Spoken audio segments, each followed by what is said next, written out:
guess what? Even if the land was free, the builders aren't going to make money right now.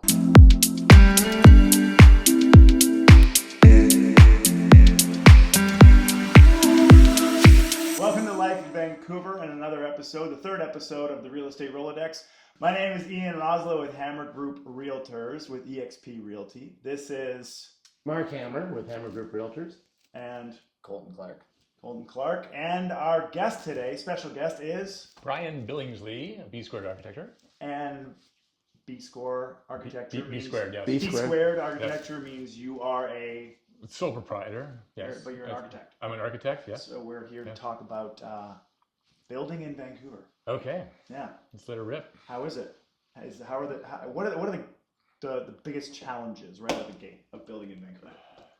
Definitely quality of trades. And I would start off by saying that, competitive bid is one of the biggest problems, especially for sub trades. It's really hard to go to a client.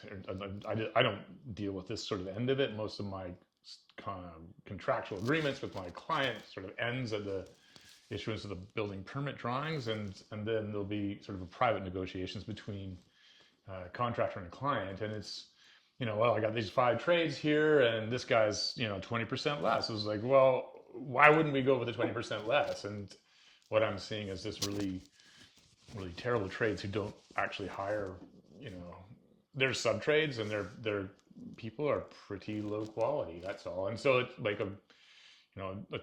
So finding decent trades. Finding decent trades is a big problem for yes. a decent enough price too, because you can't Yes. overbloat your cost, right? And part of the problem is like the anticipated timeline of a project gets completely skewed because of like poor workmanship that has to be redone, or there's somebody gets fired. I've seen this on a couple of projects recently where, especially in cladding contractors and stuff like that, it's like the site super said to me, it's like there's this guy that keeps pulling up and parking his car in the trades area. And it's some guy from Uber with his Tesla, and it's like, well, what's going on? And it turns out it's his day job is to come put cladding on the building and drive for Uber at night. Okay. Wow. And I can't believe that's happening in Vancouver.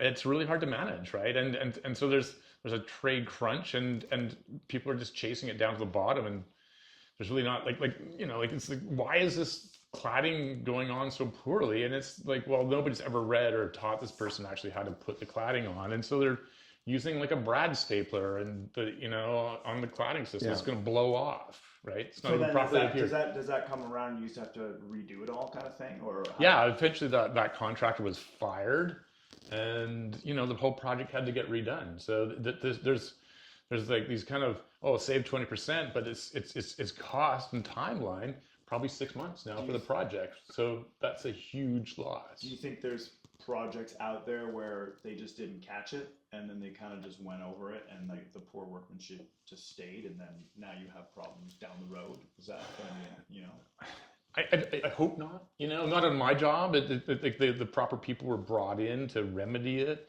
The cladding systems were done correctly eventually.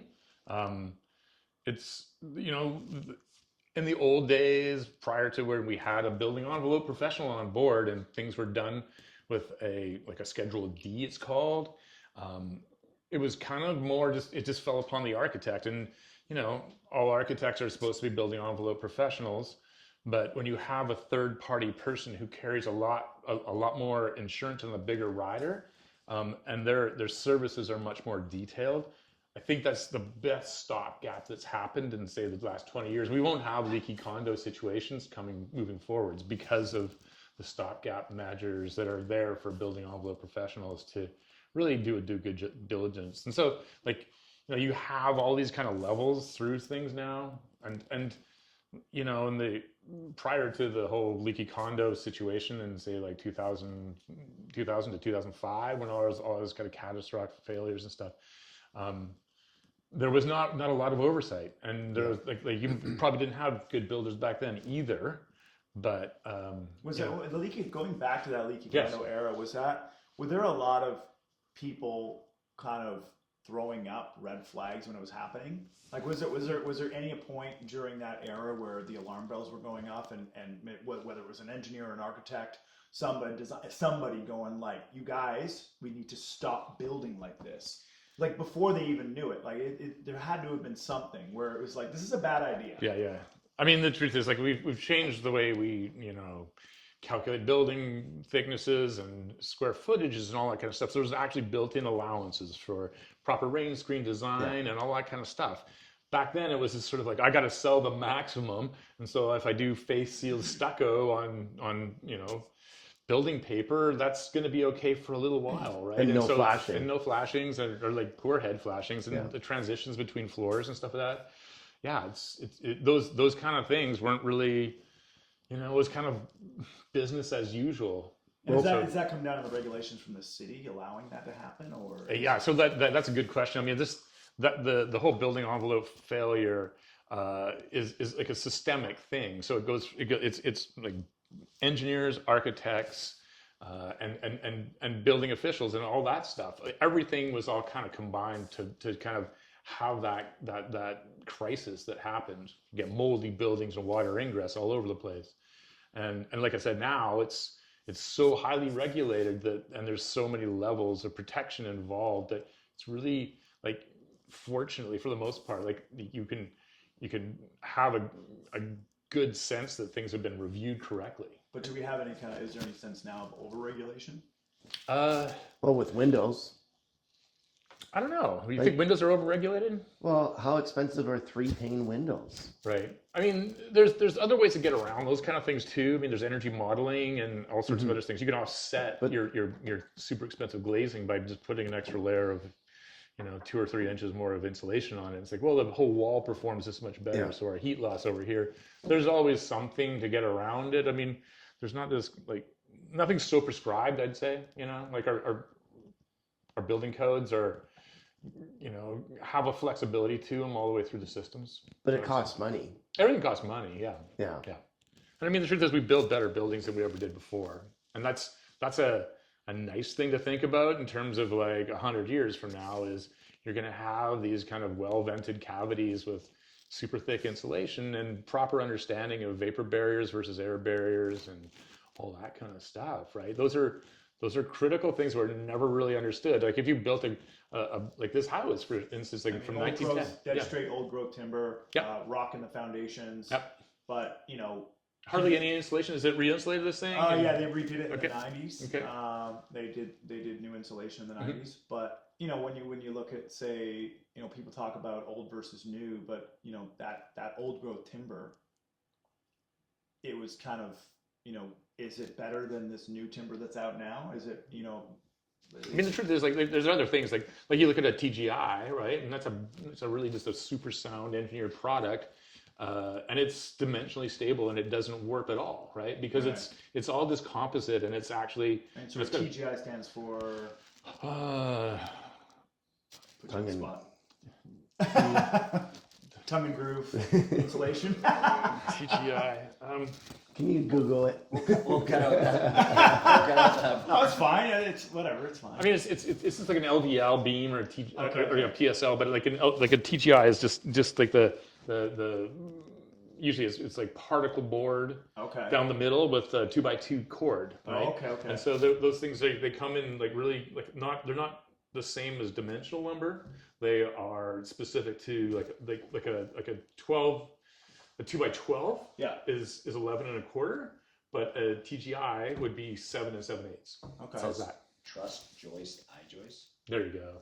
It's kind of redundant. Yeah, it's kind of redundant. Truss, joist, I-joist. Yeah, truss joist. It's called just truss joist kind of thing, but I guess it is an I-joist because when you look at it through section, it's like square with a little thin piece through it. But then, we go back to over-regulating, but it's like, you have all these, hoops and stuff to jump through with regulations in the city and whatever. And does that stifle building now? Yes. Yeah, it makes everything more expensive. I mean, it's like I said, it's incumbent upon what you're buying too. Because I would like traditionally, you like 20 years ago, 30 years ago, it's like you're sort of rolling the dice of whether your builder is a good builder or not. Right. And I would say now it's much like like just because of the amount of oversight and then the kind of knowledge of like just the city of Vancouver building inspections, the building envelope consultant who walks your site and reviews all that fees. stuff. The what, sorry? The fees, it's crazy. There's a lot of fees and there's a lot of reasons for it because there is so much Yeah. like, oversight and so much reports that have to be prepared by everybody. And yeah, it's an expensive endeavor. But as far as fees and permits and all that stuff, when those costs, that's a massive cost to your building. Are they too much? Is it overinflated? But it's time, because you're financing a property. Say you're financing a $4 million piece of land, and it's going to take 2 or 3 years to get the project to shovel, Yeah. meaning you can start construction. Yeah. You got to finance that. So how much is financing $4 million? And builders aren't paying 5-6%. They're paying 8, 9, 10, 12%. So by the time they can start building, they're not going to make money. And then you've got all the CAC fees. Yeah. And those are going up. They just went up for townhouses from $3,000 a unit to $10,000. This is the metro tax you're talking about. Yeah. Right? Yeah. CAC fees are the Community amendment contributions. Contributions. Yeah. Yes. And so that's that's part of like if you're to do like a townhouse on Cambie Corridor and you said I want to do this strata. There's a CAC that doesn't get waived that gets added on, and it's a per diem, and it's really expensive, and I think it works out to be $40 a square foot almost. That's expensive. That is, and that's just like right out of the gate. So like that's just like a whole other tax that you're paying for, and so some of these like smaller projects that we're doing right now, like Gary's job and stuff like that. These, the fees are like by the time you roll all the taxes, all the sewer, all that kind of stuff, it's like $650,000 just for a small 8-unit project, right? Yeah, And- so you're tacking on, $75,000 per unit on top of. Exactly. And then you're tacking on another bunch for financing the project. And then now you've got to pay good trades. Yes, that's also another thing. And so it's just adding up. And, developers at this point in time are saying, do I really need to build right now? And that's why we're not getting a lot of building. And it doesn't, and then you got homeowners thinking, oh, I've hit the goal, I've hit the lotto, because they want to do land assemblies. Well, guess what? Even if the land was free, the builders aren't going to make money right now. Yeah. I had someone call me up the other day and says, I want to sell my lot to a builder for a multiplex. And I worked out the numbers, and this is in Vancouver Island. Oh yeah. And I said, well, I called the builder up in the area. Well, building costs are going to be $300 a square foot. And city costs are going to be this much. Soft cost financing is going to be $100 a square foot. So, and then you're going to be selling the stuff for what, $550 a square foot over there? Yeah. You're into it for $450, and you haven't even included the land. Well, that's a hard thing too, is because if you go to smaller markets that don't sell for as high as a price, your building, it still costs you the same amount to build, pretty much. I mean, maybe some of your permits could be lower, your city fees might be Labor lower, possibly but less, probably. lower but, labor Little costs might be less. but But I looked into concrete. When we went over to the island, I wanted to know how much concrete was over there. It's the same per meter as it is here. Right. So what about the multiplex? Like, is it taking off? Is it happening? Are there these because it came out, what is it, almost a year ago, they came out with this multiplex program, and everyone obviously thought that their property is worth double than what because everyone's gonna be building multiplexes all through the city, and it's gonna start right away. But has any even been built? I'm not sure. I mean, we did something similar with my Fastmark project. It was 6 units on a 50. Some denser, 1.2 FSR instead of the 1 maximum that you're allowed in the multiplex. But And FSR stands for floor space ratio. right. So it's like it's how much you can 120%. build on a lot, percentage wise. Yes, that's right. But nothing on a standard size lot yet that you've seen. Well, I mean, a 50 is kind of a standard, but I've never seen anything on a 33. 3, yeah. And I think it's a tough challenge doing like a fourplex on a 33 when you have all the side yard fire exposure issues, access, firefighter access, all the things that kind of like drive the building code. It would be really, really challenging to pull off. It's just kitchens and bathrooms. Is there anything positive that you see on the horizon here in Vancouver? Maybe like energy efficiency, sustainability, something like that from your end, from the envelope? There's some cool systems coming out mechanically. They're using that Innova 2.0. Yeah. Have you seen that system? It's just like a wall-mounted, all-in-one system. So it's Heating, cooling. heating, cooling, ducted right. The modern's right going to have that. That's right. It's a cool product. That's a, And what is that? Is that similar? It's like compared to a heat pump. What exactly? It's like a heat pump in your wall that sits right there, and So you so the don't have whole it unit. outside. There's no outside unit. It just has a duct on the in and a duct on the out. They're sort of side by side. Yeah, so And- the modern's going to have that. Yeah. It's gonna be the modern's gonna be modern. Very modern. It's a smart way to go, and Yeah. in terms of like meeting the building code for having at least one room air conditioned now for heat dome issues and stuff like that. So technology is kind of You have to have a room air conditioned now. that's Like- part of the new building code coming could out. be like one den is air conditioned. Something like that, yeah. I mean, you would, if you have to do it, you probably say, okay, well, the living room or somebody's master bedroom or something like that, something to make you comfortable, would be the air Can you just conditioner. sell it with a portable air conditioner? No, I like free air conditioner with your new bill. Correct me if I'm wrong, but wasn't at one point Vancouver trying to like go towards no ACs at all, and like having the R value of the homes by making 12-inch walls and like a passive house Yeah, sort of passive- idea. weren't we trying to go all towards passive housing at one point?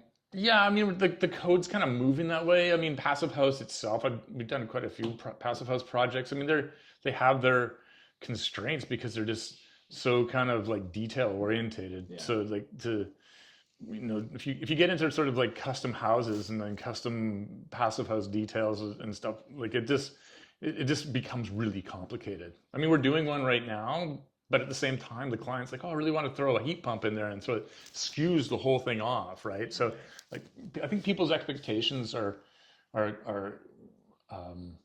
sometimes not aligned with what you can do, right? And anyways, like the economic return for doing passive house is only, as far as I'm concerned, if you're doing multifamily on a large scale, either that or a massive commercial building. When you have like large volumes of air and lots of people, that's when you start to actually see the benefits of a passive house where you don't need heating or cooling, right? But on single family houses or even like a duplex or something like that, I can't see the value in it. It just Well, you like, did one. You built one yourself. Yeah, we did. Yeah.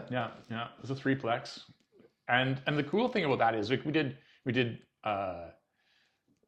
three technically 4 bedrooms, right? And so when we sold those units to people, they were sort of bought them as couples or couple with a kid.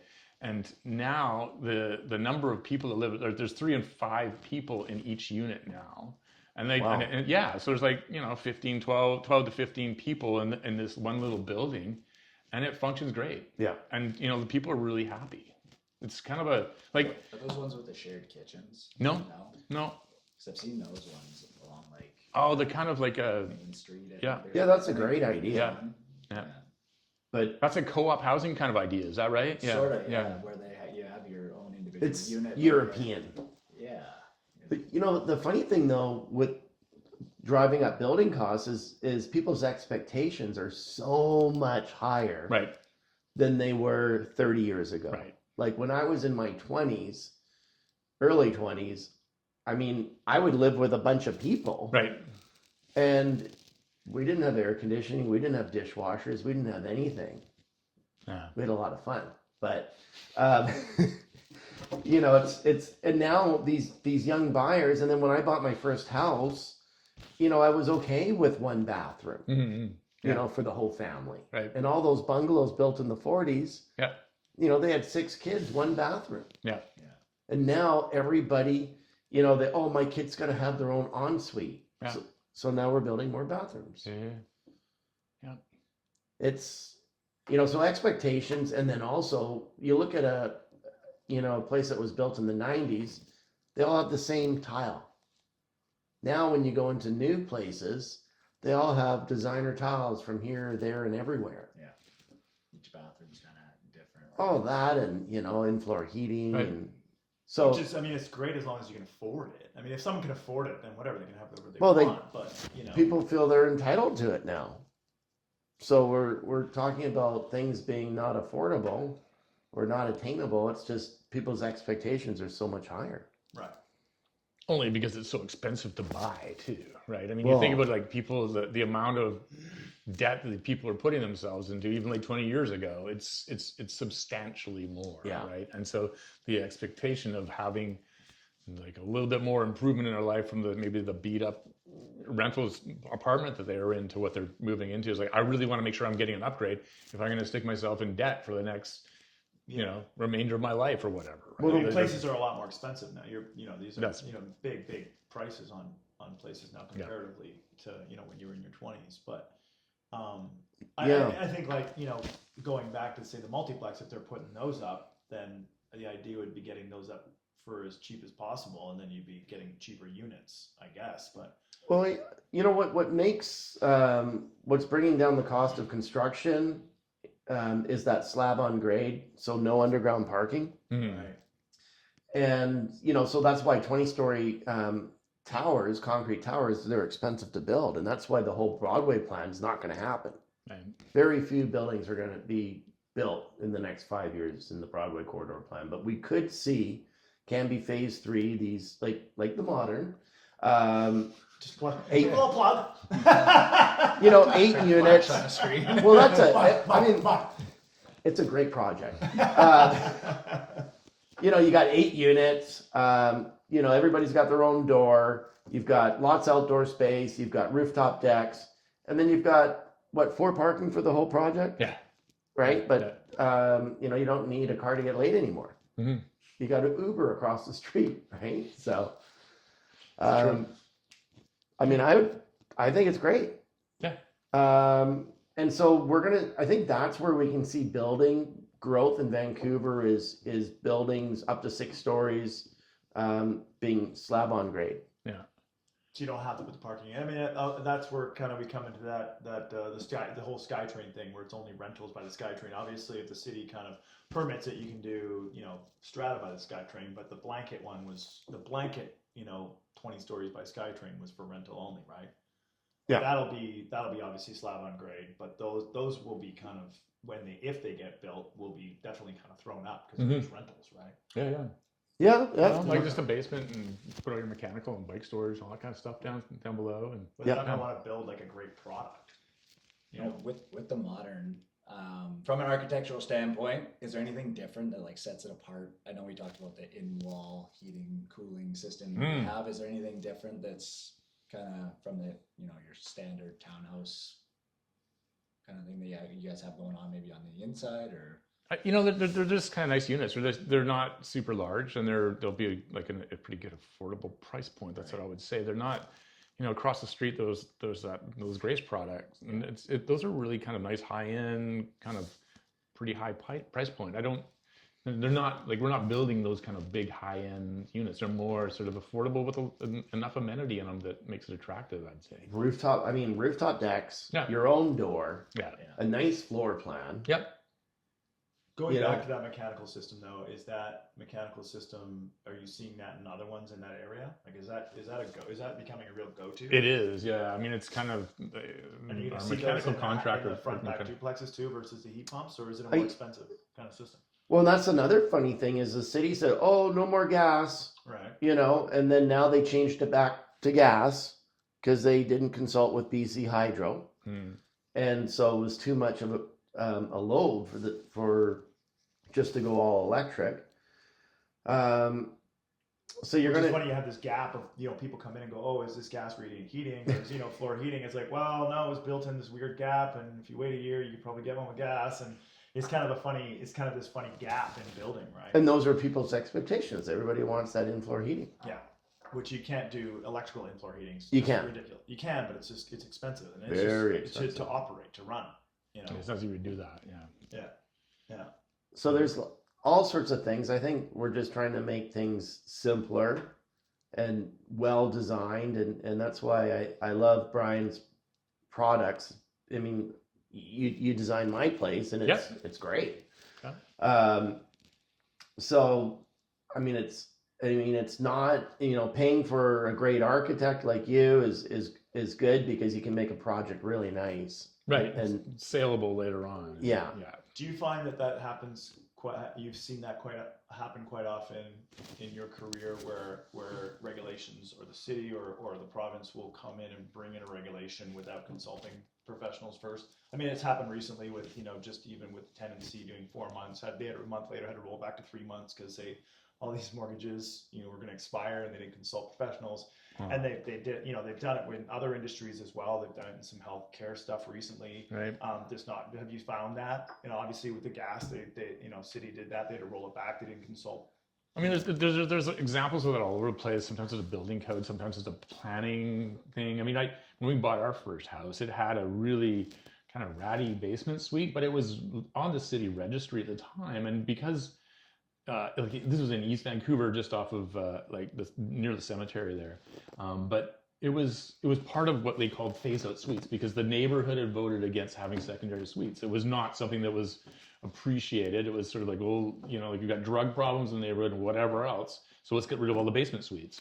And the city would actually phone us up. It's like, have you got rid of your suite yet? And now it's sort of like they changed the whole building typology almost to make you build suites, right? So the irony is like you don't really know where you're going sometimes, and so if you enforce one thing, it's going to change your direction for other things, and you might come back to full circle back. Yeah, it's ironic. How challenging is it to build? I know building a single family home is even challenging right now these days.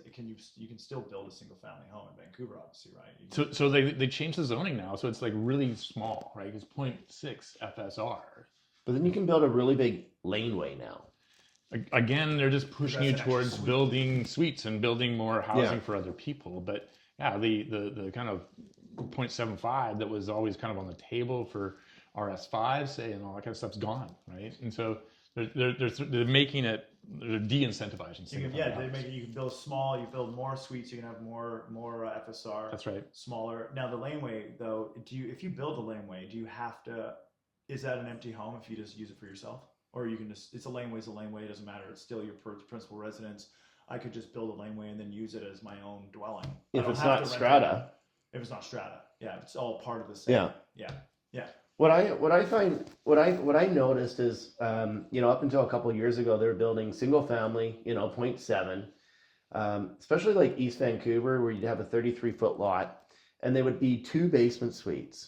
Now you'd only be allowed to have 1 basement suite, but of course they would make another one. And so you'd have like a little bachelor, and then you'd have a little 2-bedroom, and then you'd have your laneway. So you got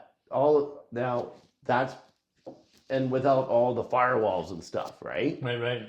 And so it's cheaper to build that and provide 1, 2, 3, 4 units, right, than building multiplex. Right. Well, that's what I was asking. Is like, wouldn't it be better to do a duplex with a basement suite than it is to do a multiplex?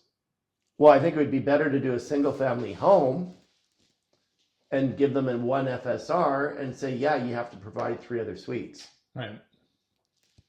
Or what are your goals as an architect in the next, say, 5 years? What are some cool things you'd really like to do?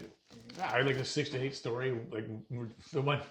So we have a 50, I think it's 56-foot lot by 143. By 143 on the corner, and we did a preliminary rezoning application for like a 6-story wood frame tower on that, or concrete, whatever we do, but it's purpose-built rental and in the Canby corridor, and the cool thing is like city is really on board with full commercial in the bottom, and that's such a great departure. I in terms of urban design, I think that the Canby corridor was so lacking in terms of actually having a walkable city. Like it was always this kind of like, we're going to preserve all these existing businesses and then put all this high density stuff around it and not have the amenity to support it. And I think that people are realizing is like, where do I go get my Max milk and just walk up the street and get, like that one little container of Cremo or something like that, right? Those things just, you don't want to jump in your car for that. Yeah. Well, especially when you don't have parking. Exactly. Yeah. Just a question on that though, like the 6-story you said rental, so that zoning would have to be rental. Yeah. Would you have, if you were building that and you had the option of doing it freehold, could you actually? You mean would strata? So yeah, strata. Yeah. Would you actually, like you could sell it? Yes. Would you actually be able to build a better product? Because you don't have. So this is what I'd say is I know, like when I was interning at other offices, we had like a really well-known kind of, build and hold kind of developer who purpose-built rental, and their stance was always, like, I'm just going to build a little bit better product because it's going to get trashed. So like put drywall and a plywood backer around all the elevator cores because people are moving stuff in and out all the time. And he said, like, I don't put, junky faucets in because people are going to slam the hell out of it, and I'll just be replacing it every, 2 years or every couple of times, So sometimes it actually pays to invest a little bit better quality in rental because it's going to get beaten up and a little bit trashed. And so if you're the backbones of it are smart and simple, you actually get a better return later on, And it's the same thing for like doing, like if you have a purpose-built rental, doing passive house, if you're going to own it yourself, and people are going to leave their windows open and they want to be warm all the time and stuff like that, the cheapest way to condition it would be with like a passive house solution, right? So you're regenerating all their heat energy and then not pumping a lot of electrical into like keeping everybody with baseboard or some sort of gas boiler system or something like that. Yeah. And those are kind of like cool ideas that, like, if you're going to hold that thing for a long time, you pay a little bit more upfront, but as the return will be much greater down the line. Yeah, it's just cheaper to run. That's right.